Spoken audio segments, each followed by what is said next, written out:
नमस्कार साथियों, मैं हूँ राजन। मेरे तरफ से आप सब लोगों का बहुत बहुत स्वागत है। दोस्तों, आजकल मार्केट में इन्वर्टर रेफ्रिजरेटर, इन्वर्टर एसी काफ़ी आ रही है और काफ़ी तकलीफ़ भी दे रही है।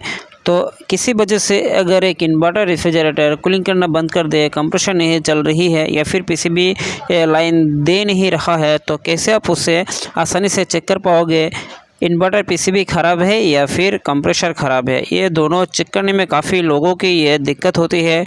अक्सर लोग यही गलती करते हैं, ये कंप्रेसर ख़राब है या फिर पीसीबी ख़राब है। इन दोनों में से किसी को आइडेंटिफाई करना उनको आसानी से नहीं आ रहा है। तो इसलिए ये वीडियो जो है आप पूरा देखिए। पूरा देखने से आपको A to Z जानकारी मिल जाएगी और आप आसानी से आगे जाके किसी भी इन्वर्टर रेफ्रिजरेटर में अगर कूलिंग की समस्या आए, अगर कूलिंग नहीं कर रहा है, कंप्रेसर नहीं चल रही है, ये किस वजह से नहीं चल रहा है, A to Z जानकारी आप इस वीडियो के ज़रिए आपको मिलेगी।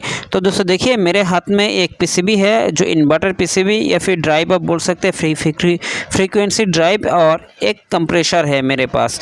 तो दोस्तों देखिए, ये कंप्रेसर जो है ये पाम प्लेस है, ये बैक प्रेशर कर रहा है। तो ये जो कंप्रेसर, ये कंप्रेसर बिल्कुल सही है और ये पीसीबी भी सही है। तो ये कंप्रेसर मैं चेंज कर रहा हूँ क्योंकि ये पम्प बैक आ रहा है और ये पम्पलेस हो गया है। तो दोस्तों देखिए, आज मैं आप लोगों को सामने इन्वर्टर कंप्रेसर को कैसे चेक किया जाता है और इन्वर्टर पीसीबी को कैसे चेक किया जाता है और इनमें कौन कौन से लक्षण आपको देखने को मिलेगी, कौन कौन से लक्षण आप देख के आसानी से पता लगा पाओगे कि ये पीसीबी ख़राब है या फिर कंप्रेसर ख़राब है।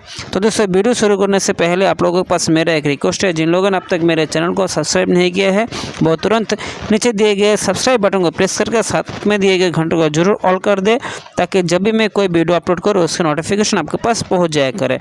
तो दोस्तों देख सकते हैं, ये इन्वर्टर रेफ्रिजरेटर कंप्रेसर है और ये कंप्रेसर में आप 3 पॉइंट आप देख सकते हैं EVW पॉइंट होती है, क्योंकि इनमें कॉमन रनिंग स्टार्टिंग नहीं होती है। इनमें 3 फेज आता है। ये जो फ्रीक्वेंसी ड्राइव होती है, इतना तेज़ी से इसमें फ्रीक्वेंसी चेंज होती है जिससे कि आप इसमें कॉमन रनिंग स्टार्टिंग बोल भी नहीं सकते। इनमें EVW होती है, इनमें न्यूट्रल नहीं होता है, ये 3 फेज की मदद से चल रही होती है।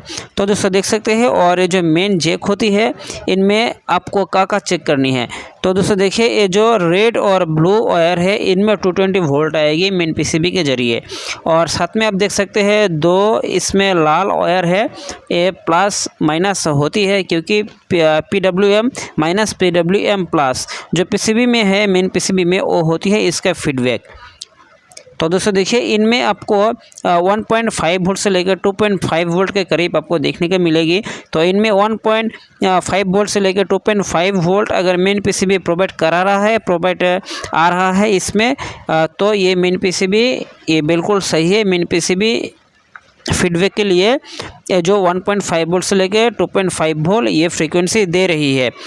अगर ये मेन पीसीबी ये 1.5 वोल्ट से लेकर 2.5 वोल्ट ये फ्रीक्वेंसी जनरेट कर नहीं पा रहा है, तो ऐसा माना जाएगा कि मेन पीसीबी ख़राब है। तो आपको ये भी चेक करनी है। तो दोस्तों देखिए, अगर ये मेन पीसीबी तो 1.5 वोल्ट से लेकर 2.5 वोल्ट या फिर 1.8 वोल्ट 2 वोल्ट के करीब ये भेज दिया है, उनके बाद आता है अब तो आपको ये कंफर्म हो गया कि मेन पीसीबी सही है। अगर नहीं आता है तो मेन पीसीबी ख़राब है, उनका पहले उसे ठीक करना है।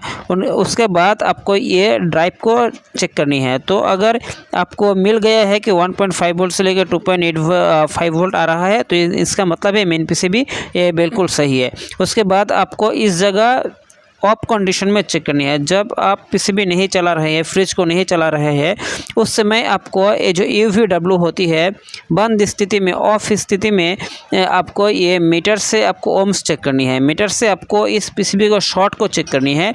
अगर आपको ऐसा भी होता है कि मेन पीसीबी सही है, कंप्रेसर भी सही है, फिर भी ये पीसीबी में 1.5 वोल्ट से लेकर 2.5 वोल्ट और 220 वोल्ट इसमें प्रोवाइड करा रहा है और पीसीबी में लाइन भी इन हो रही है, पर कंप्रेसर भी सही है, पर ये जो फ्रीक्वेंसी ड्राइव है इनमें कोई गड़बड़ है, तो उसे चेक करने के लिए आपको EVW में आपको बारीकी से आपको ये लाइन चेक करनी है।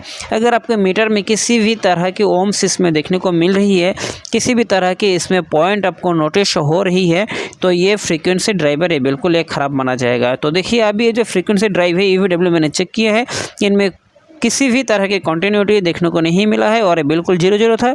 इसका मतलब है कि फ्रीक्वेंसी ड्राइव ये बिल्कुल शॉर्ट नहीं है, आपस में ये कॉन्टैक्ट नहीं बन रही है। तो अभी देखिए मैं कंप्रेसर चेक करना दिखाऊंगा। तो देखिए EVW जो होती है आपको ये थोड़ी टाइम पकड़ के रखनी है और आपको इसका वैल्यू चेक करनी है। तो दोस्तों देखिए आपको 14.89 इसमें ओम से देखने को मिल रही है। अगर आप EVW बारीकी से अगर आप इसमें चेक करते जाओगे तो आपको सेम वैल्यू देखने को मिलेगी। तो आपको ±5 ओम्स इधर उधर होता है तो भी इसमें कोई आपको दिक्कत नहीं है। तो आपको ये देखनी है उससे भी ज़्यादा ना हो। तो देखिए जो ओम्स EVW के ये बिल्कुल बराबर है, ठीक आ रहा है। इसके बाद आपको इसका ग्राउंडिंग चेक करनी है।